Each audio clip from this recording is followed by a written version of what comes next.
জামাত শিবির বাড়াবাড়ি করলে আজীবন গুপ্ত থাকার ব্যবস্থা করে দিবেন আমাদের প্রতিমন্ত্রী নুরুল হক নূর সাহেব। যেই নূর সাহেব বিগত 16 বছর বিভিন্ন সময় কুচকির নিচে অবস্থান করতেন এবং খোঁজ নিয়ে জানা যায় ওই কুচকিগুলো ছিল জামাত শিবিরের কুচকি। এর চেয়ে ভদ্র ভাষা আর তার জন্য ব্যবহার করার উপায় নেই। এজন্য যে মানুষটা তার জীবনটা রক্ষা করতে পেরেছে জামাত শিবিরের অবদানের কারণে, যে মানুষটি বিশ্ববিদ্যালয়ের ভিপি নির্বাচিত হয়েছে শিবিরের ভোটের কারণে, এবং যে মানুষটা বিগত দিনে বিভিন্ন সময় আক্রান্তের শিকার হয়েছে, আর তখন এই যে দুই উরুর মাঝখানে তাকে বিভিন্ন ছবিতে দেখবেন, ওই উরুগুলো জামাত শিবিরের উরু ঢাল হিসেবে ব্যবহার করে এই নূর সাহেবকে উদ্ধার করা হয়েছিল। এজন্যই শেরে বাংলার একটি কথিত কথা আছে, যার আপনি উপকার করবেন তাকে বাঁশ ক্রয় করার জন্য টাকা দিয়ে দিবেন, যাতে করে আপনার পিছন দিয়ে সে আপনাকে বাঁশ ঢুকিয়ে সহযোগিতা করতে পারে। আজকের এই বাংলাদেশের রাজনীতিতে নুরুল হক নূর সাহেবদের এবং তার সাথে আরো যারা গং সাহেবরা রয়েছেন, তাদের এই রাজনৈতিক উত্থানটা ঘটিয়েছে শুধুমাত্র বিভিন্ন সময়ে জুলুম নির্যাতন যখন হয়েছে সেই সময়ে জামাত শিবির তাদের পাশে দাঁড়িয়ে তাদেরকে উদ্ধার করেছে। এই ভদ্রলোক বিভিন্ন ক্যারেক্টারে বড় হয়েছে। শিবিরের ভোট পেয়ে ঢাকা বিশ্ববিদ্যালয়ের ভিপি হয়েছে, কিন্তু যখন শেখ হাসিনা ডাক দিলেন সাথে সাথে শেখ হাসিনাকে গিয়ে মায়ের প্রতিচ্ছবি তিনি দেখতে পেলেন। আমি ব্যক্তিগতভাবে নুরুল হক নূর সাহেবের বিভিন্ন জুলুম নির্যাতন অত্যাচার তার উপরে যা হয়েছে সব নিয়ে গণ অধিকার পরিষদের পক্ষে বহু বক্তব্য দিয়েছি। তখন আমার কনসেপ্ট একটাই ছিল যে আমাদের বাংলাদেশের যারা যুবক তরুণ রয়েছে তাদেরকে রাজনীতিতে উত্থান হওয়া উচিত এবং নীতি আদর্শ নিয়ে তাদেরকে বেড়ে উঠতে সাহায্য করা উচিত। আমি সেই সেন্স থেকে বিলিভ করতাম যে ঢাকা বিশ্ববিদ্যালয় থেকে উঠে আসা মানুষরা নিশ্চয়ই অন্ততপক্ষে সমাজের অন্য সব বস্তাপচা রাজনীতিবিদদের মতো আচরণ করবে না, তাদের কাছে জাতি প্রত্যাশিত ভালো কিছু পাবে। এবং তখন অনেক মানুষ, যেমন আমি তখন বিএনপির হয়ে কাজ করেছি, বিএনপি করেছি, তখনও আমার বিএনপির বহু সিনিয়র নেতাদের বাধার সম্মুখীন হয়েছিলাম এই ভিপি নুরুল হক নূরের পক্ষে বক্তব্য দেওয়ার কারণে। মাঝে মাঝে এই নূর সাহেবরা প্রায় বক্তব্য দিতেন বাংলাদেশে বিএনপি বলতে কিছু নেই, এই দল ক্ষমতায় আসার কিছু নেই, তারেক রহমানের নেতৃত্ব মানে না, 300 আসনে তারাই প্রার্থী দিবে আর সবাইকে ওনাদের আন্ডারে আসতে হবে। রাশেদ সাহেবের সাথে তো আমার টকশোতে ঝগড়াই লেগে গেল একদিন। তারা এখন চারটে দলটার তো করুণ পরিণতি ঘটিয়েছে, আর একটা দলের মহাসচিব হয়ে সেই দল থেকে আরেকটা দলে গিয়ে সিগারেটের এমপি পর্যন্ত হতে পারে নাই রাশেদ। এখন চাটাচাটির একটাই উপায়, সেটা হচ্ছে সারাদিন জামাত শিবির। গালি দাও, মন্দ বলো, জুলাইয়ের বিপ্লবকে ধারণ না করে উল্টো যদি তাদেরকে গালিগালাজ করা যায়, এটাই এখন তাদের পেশা এবং নেশায় রূপান্তরিত হয়েছে। সেই নূর সাহেব আজকের আবার নতুন করে জাতির কাছে বললেন যে জামাত শিবির বাড়াবাড়ি করলে তাদেরকে আজীবন গুপ্ত হিসেবে রেখে দেওয়া হবে। আপনি জামাত ইসলামকে গুপ্ত হিসেবে রেখে দেওয়ার কে? জামাত ইসলামী কি আপনাদের মতো হারিয়ে যাওয়া কোনো দালাল, আপনাদের মতো পাঁচাটা কোনো ব্যক্তিত্ব, যে কোনো একটা মন্ত্রিত্ব কিংবা কোনো একটা পদ পজিশনের জন্য জামাত শিবির কারো কাছে ছোট হতে গিয়েছে? জামাত তো সেই দল নূর সাহেব, যেই দল 11 জন জাতীয় বীর যারা জেলের মধ্যে থেকে কেউ ফাঁসির কাস্টে ঝুলে হত্যা শিকার হয়েছে, কেউ জেলের ভিতরেই তাদেরকে জুলুম করে ইনজেকশন পুশ করে হত্যা করা হয়েছে। এই জামাত শিবির তো সেই দল যেই দলটাকে 5ই আগস্টের পূর্বে শেখ হাসিনা নিজে বাংলাদেশে আর কোনো দল নিষিদ্ধ না করে এই দলটাকে নিষিদ্ধ করে তারপরে একচ্ছত্রভাবে ক্ষমতায় থাকতে চেয়ে থাকতে না পেরে পালিয়ে যেতে বাধ্য হয়েছে। এই হচ্ছে জামাত শিবির। তাদেরকে তো কেউ হারাতে পারে না। তাদের কোনো ইতিহাসের ডায়েরিতে আপনাদের মতো কোনো দালাল তো নেই। তাদের ডায়েরিগুলো একেবারে সমৃদ্ধ। যারা দেশপ্রেমিক, যারা মানবতা প্রেমিক, যারা যেটা বলেছে সেজন্য প্রয়োজনে জীবন গিয়েছে, ওই জীবনটাকেই তারা তুচ্ছ তাচ্ছিল্য করে তারপরেও তাদের সততা ন্যায় নিষ্ঠাকে বাঁচিয়ে রেখেছে। নূর সাহেব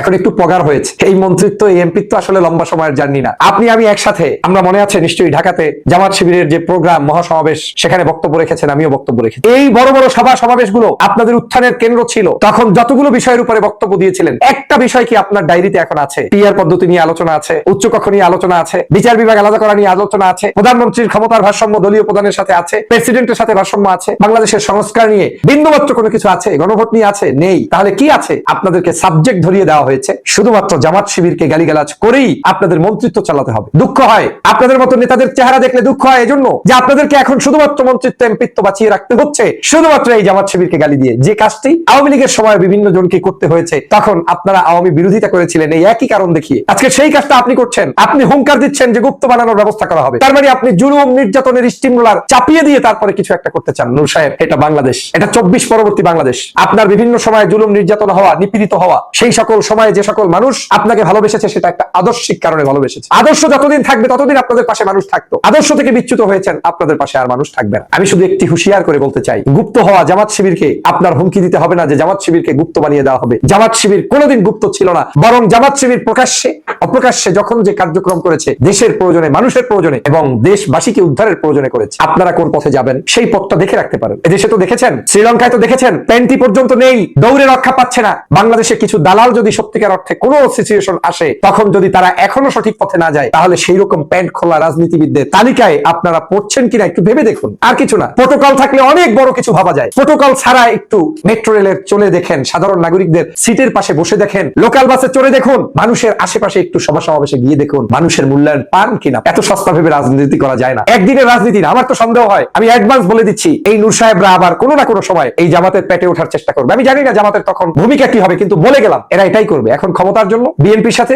এখান থেকে কোনো না কোনো কারণে যখন বিএনপির দুর্দিন টের পাবে, তখন আবার জামাত শিবিরের কাঁধে ওঠার চেষ্টা করবে। সেই সময় হয়তো কিছু কিছু ভাই তাদেরকে নিবেনও, সেটা আপনাদের রাজনৈতিক সিদ্ধান্ত, কিন্তু এরা এটাই করে বেঁচে থাকবে, কারণ এরা জানে এভাবেই বেঁচে থাকতে হয়। আওয়ামী লীগ যদি নমিনেশন দিত কিংবা আওয়ামী লীগ যদি মন্ত্রিত্ব দিত, ওই মাঝে মাঝে বক্তৃতায় বলে ওরা দিতে চেয়েছে, দেয়নি, আসলে দেয়নি, নেননি, পাননি, তাই খাননি। এরা পেলে সবই খেয়ে পুষে তারপরে হতো। তা তো রাশেদদের চরিত্র দেখলেই বোঝা যায় কিভাবে একটি দলে প্রবেশ করলে যে মায়ের চাইতে মাসির দরদ বেশি। মানে তাদের বক্তব্য দেখলে আপনি হাসবেন না কাঁদবেন। মানে বিএনপি করেছে 50 বছর পর্যন্ত, সেই সকল নেতাও যে বক্তব্য দেয় না, যেভাবে গালি। ব্যর্থতার মাধ্যমে সরকারের 6 মাস অতিবাহিত হয়েছে। আজ 180 দিন শেষ হওয়ার পরে বাংলাদেশের মানুষ ভাবতে শুরু করেছে যে এই নতুন সরকার তাহলে 6 মাস বসে কি করেছে আমাদের জন্য। আমরা যদি এই সরকারের সার্বিক বিষয় বিশ্লেষণ করি, তাহলে রাজনৈতিক পরিবেশ থেকে শুরু করে অর্থনীতি, সমাজনীতি কোনো জায়গায় একটা সফলতা দেখাতে পারবেন না। বরং প্রত্যেকটি জায়গায় মনে হচ্ছে পুরানো সেই বস্তা পচা রাজনীতির দিকেই আবার বর্তমান সরকার হাঁটছে এবং এখনো তারা দিব্যি সেই পথে যাওয়ার চেষ্টা চালিয়ে যাচ্ছে। অথচ 24-এর জুলাই পরবর্তী বাংলাদেশ, 36শে জুলাইয়ের যে আবেদন, সেটা হচ্ছে বাংলাদেশের মানুষ পুরাতন সেই রাজনীতিতে থাকবে না,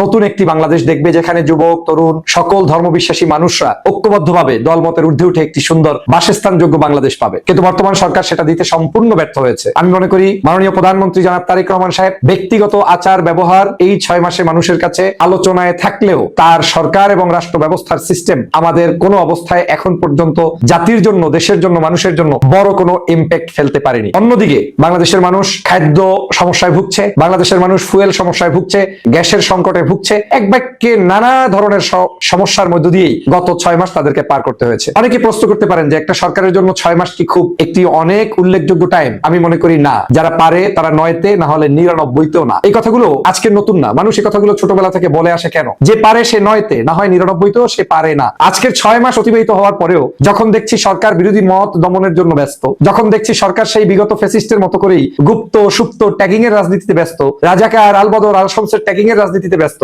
1971 সালের বিভিন্ন ইস্যু যেগুলোর সমাজে বর্তমান বাস্তবতায় কারো সাথে কোনো ধরনের ট্যাগিং দেওয়ার সুযোগ নেই, সেগুলো নিয়ে ব্যস্ত, তখন সরকারকে পূর্বের বস্তা পচা রাজনীতির সাথে তুলনা করে আপনি যাবেন কোথায়? আজকের বাস্তবতায় যে নতুন রাজনীতি প্রয়োজন ছিল, সেটা ছিল এদেশের সকল রাজনৈতিক দলকে নিয়ে, সকল মত ও ধর্ম পেশার মানুষকে নিয়ে দেশকে গঠন করা। কিন্তু আমরা সেটা দেখলাম না। দুর্নীতি, চাঁদাবাজ, সন্ত্রাস, নৈরাজ্য, বিভিন্ন জায়গায় প্রতিষ্ঠান দখল, মানুষের উপরে জুলুম, নির্যাতন, অত্যাচার, এটা এখন রিকশাওয়ালা থেকে শুরু করে, ভ্যানওয়ালা থেকে শুরু করে সমাজের সর্বোচ্চ ব্যক্তি পর্যন্ত জানে। তাহলে এই সরকারের সফলতাটা কোন জায়গায়? সরকার কেন তাহলে 5ই আগস্টের পরবর্তী নতুন বাংলাদেশের সরকার দাবি করবে? আপনি সব বাদ দেন, সরকার যেদিন ক্ষমতায় এসেছে সেদিন থেকে আজ অবধি পর্যন্ত একটা সংস্কার ইস্যুতে কোন ধরনের সংস্কার তারা করেন নাই। জুলাই সনদে স্বাক্ষর করার পরেও জুলাই সনদকে অবজ্ঞা করে চলছেন। সংসদে বারবার গণভোট নিয়ে প্রশ্ন তোলা হলেও সেই গণভোটকে অবজ্ঞা করে চলছেন। আমরা যারা সংস্কার চাই, সেই সংস্কারগুলোকে সম্পূর্ণ ভিন্ন দিকে ঠেলে দিয়ে গত 6 মাসে জনাব সালাউদ্দিন সাহেব সহ বিএনপির কিছু নেতাদেরকে সেট করে দিয়ে সম্পূর্ণ জুলাই চেতনার বিরুদ্ধে বক্তব্য দেওয়াতে থাকলো।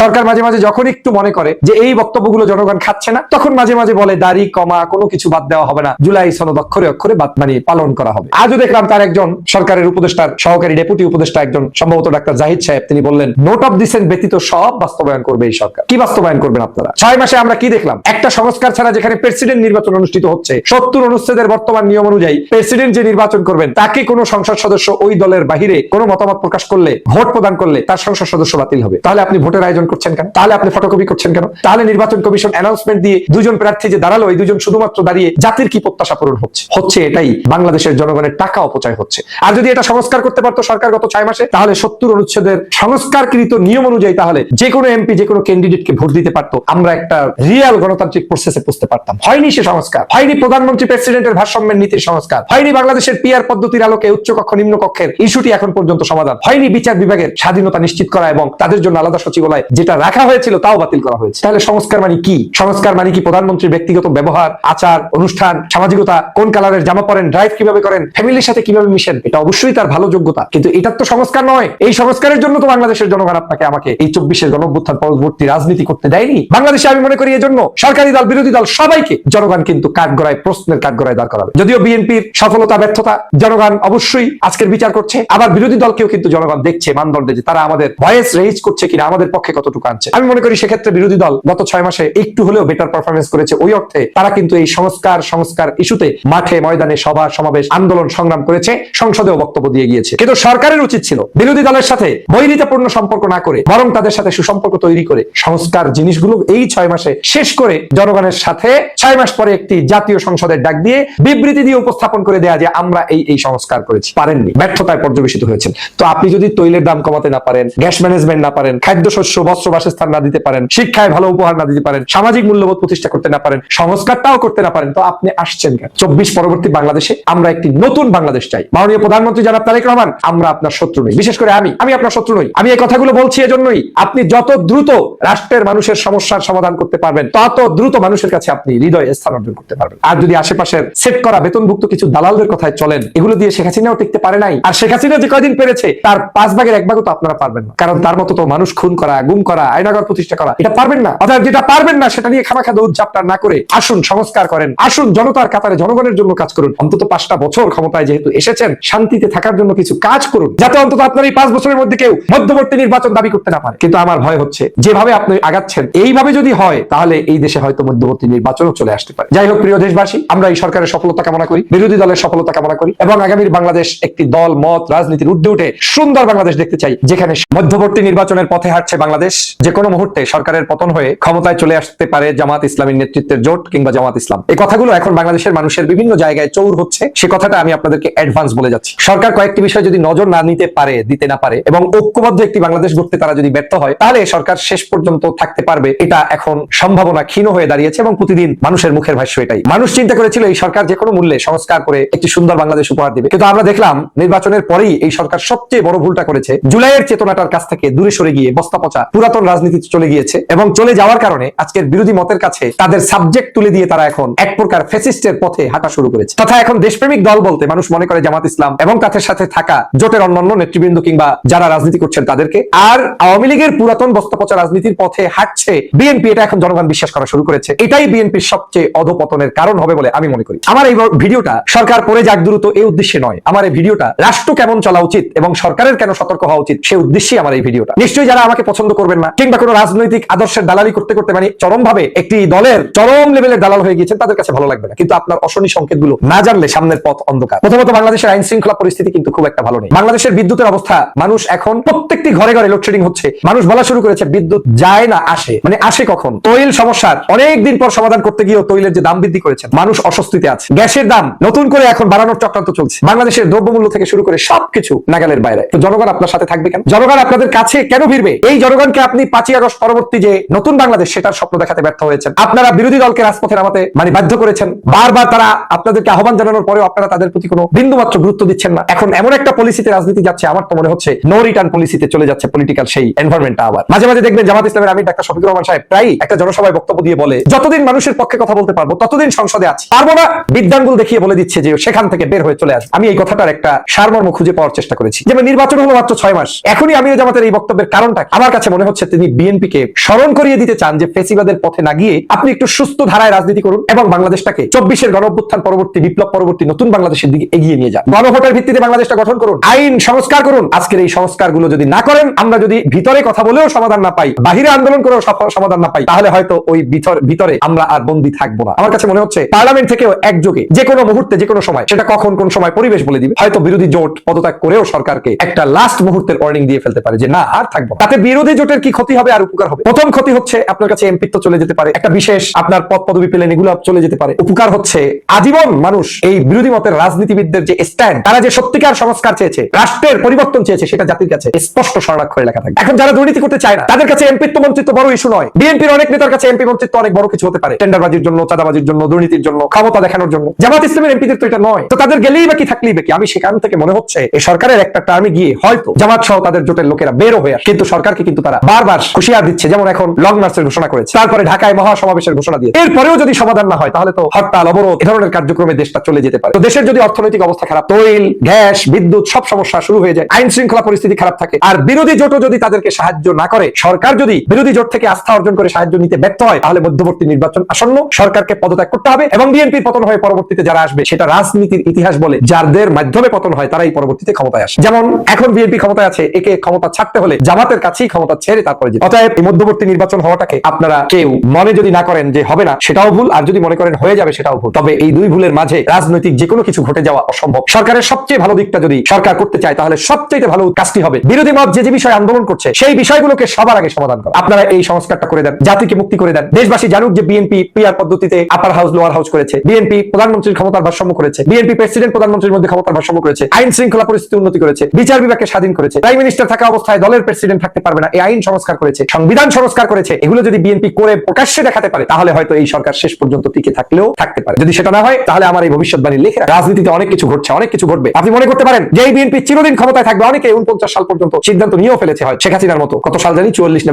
41 সাল পর্যন্ত ক্ষমতায় থাকবে। এগুলো আসলে থাকা যায় না। যারা মনে মনে ভাবেন যে ইলেকশন হয়ে গিয়েছে ক্ষমতা থেকে পড়তে হবে না, 24-এও শেখ হাসিনা সংখ্যাগরিষ্ঠ মত নিয়ে ক্ষমতা এসেছিল, 6 মাসের মধ্যে বিদায় নিতে হয়েছে। অতএব এই সরকার 6 মাসের জায়গায় 2 বছর, 1 বছর, 3 বছর কিন্তু পড়তেই হবে, কারণ আপনি যে উদ্দেশ্য নিয়ে ক্ষমতা এসেছেন সেই উদ্দেশ্য আপনাকে দিয়ে বাস্তবায়ন হবে। এখন জামাত আসলে কি তাহলে খুব বিশাল উপকার হবে? জামাত আসলে প্রথমত হবে বাংলাদেশের চোর বাটপার ডাকাতি সন্ত্রাসী এটা বন্ধ হবে, বাংলাদেশের দুর্নীতি বন্ধ হবে, বাংলাদেশের 2 নম্বরী পদ্ধতিতে কাজ করার লিমিট 100% না কমলেও 70%, 80%, 90% করতে তারা সক্ষম হবে এ বিশ্বাস আমার। সে কারণে মানুষ বিএনপি কে যে কারণে ভোট দিয়েছিল সেই কারণগুলো আর সামনের দিনে, বিগত দিনে জামাত ক্ষমতায় না আসাটাও জামাতের জন্য হয়তো বা বারাকা ছিল আমার দৃষ্টিতে, আমি জানি না, যদিও তাদেরকে হারানো হয়েছে তারা ক্ষমতায়। কিন্তু এই যে বিএনপির জিনিসটাকে 17 বছরের পর অন্তত বাংলাদেশের জনগণের দেখার একটা ইচ্ছা বা আকাঙ্ক্ষা অপরিপূর্ণ ছিল, সেটা তো পূর্ণ হলো। এখন বিএনপি নতুন করছে দেখানো আর কিছুই নেই। বিএনপিকে এখন দেখাতে হলে একমাত্র যে কাজ সেটা হচ্ছে সংস্কার, রাষ্ট্রটাকে একটা নতুন জায়গায় নিয়ে যাওয়া। সেখানে তারা দিন দিন ব্যর্থ হচ্ছে, সেখানে তারা বিরোধী দলকে গুপ্ত বলছে, সেখানে তারা বিরোধী দলের উপরে নতুন করে নির্যাতনের আভাস দিচ্ছে, সেখানে তারা কিছু দালাল নির্ভর কথাবার্তা দিয়ে রাজনীতি করাচ্ছে। এটা দিয়ে রাজনীতি হবে এই বাংলাদেশ থেকে অন্তত কার যাই হোক সব হারিয়ে গেলেও জামাত শিবির হারিয়ে যাবে এটা আমার বিশ্বাস হয় না। অতএব প্রিয় বিএনপির নীতি নির্ধারণী ভাই বোনেরা, দেশটাকে ভালো পথে নিতে হলে আমি চাই নির্বাচন পরবর্তী নির্বাচনটা হোক একটা গ্রাজুয়ালি পরিবর্তন। 5 বছর শেষ করেই যাতে আপনাদের বিদায়টা হয়, আবার প্রয়োজনে নির্বাচিত জনগণ করলে আসবেন, কিন্তু এর বাইরে কোনো চিন্তা করতে গেলে লম্বা রাজনীতি করতে চাইলে